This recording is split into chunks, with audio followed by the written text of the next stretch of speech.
আমার অত্যন্ত একটা ভদ্র মেয়ে ছিল, ছোট আর প্রায় 10 বছর বয়স, কিন্তু ওই নফল রোজা থাকতো, নফল নামাজ পড়তো, দলীয় অনুভূতিও খুব ভালো ছিল।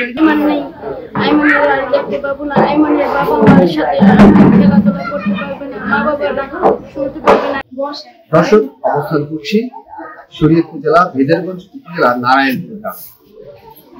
ঢাকার মাইলস্টোন স্কুল অ্যান্ড কলেজে বিমান দুর্ঘটনায় যে নিহত হয়েছেন আয়মান, সেই আয়মানের গ্রামের বাড়ি হচ্ছে এই নারায়ণপুর। এই নারায়ণপুরে আসলে এই আয়মান পরিবার আসলে একসময় বসবাস করতেন এবং জীবিকার তাগিদে একটু সময় তারা ঢাকায় অবস্থান করছেন এবং ঢাকায় বর্তমানে সেটেল হয়েছে। আয়মান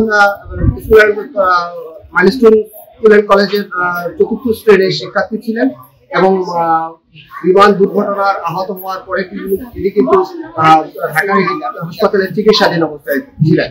আজ সকালে কিন্তু তিনি চিকিৎসাধীন অবস্থায় তিনি শেষ নিঃশ্বাস ত্যাগ করেন এবং এই খবরটি শোনার পরে কিন্তু তার গ্রামের বাড়িতে কিন্তু শোকের ছায়া নেমে এসেছে।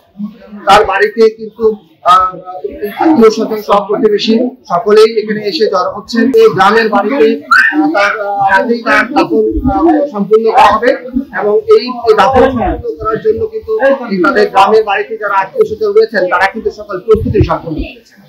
একটি বিষয় আপনাকে যদি বলছি যে ছোট্ট যে আয়মান, সেই আয়মানের যে শিশুসুলভ যে আচরণ, সেই শিশুসুলভ আচরণ কিন্তু তারা কখনোই তারা এই আত্মীয় স্বজন কিন্তু ভুলতে পারছে না। তারা বারবারই শুধু একটি সেই শিশুদের ছোট্ট চেহারাটি তাদের সামনে ভেসে আসছে, এমনকি তারা সেই বারবার বলছেন। বছরে 2-1 বার বেড়াইতে আসেন এই যে ওনাদের এই যে ঘর। বিষয় হচ্ছে যে গত 21 তারিখে যে বিমান দুর্ঘটনায় মাইলস্টোন স্কুল অ্যান্ড কলেজের দুর্ঘটনা হয়, সেখানে সে আক্রান্ত হয়। আক্রান্ত হওয়ার পরে তাকে পানি ইউনিটে হসপিটালে ভর্তি করা হয়।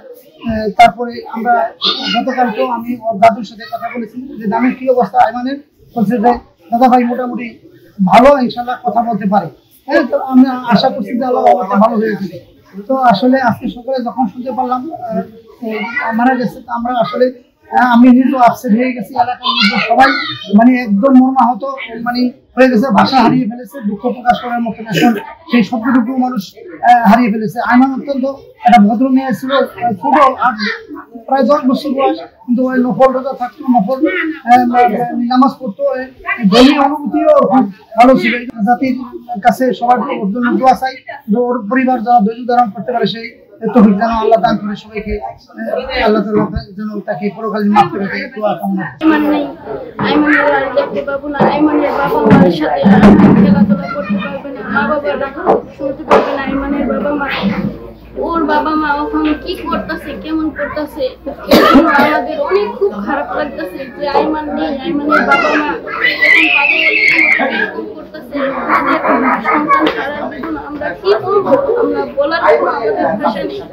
আর আমাদের মাঝখানে আমাদের কোনো এরকম একটা দুর্ঘটনা হয়নি আর হয়নি। এই বয়সে আমাদের মেয়েকে হারাবো, ছোট্ট বাচ্চা, মাত্র 10 বছর বয়স, ক্লাস 4-এ পড়ে।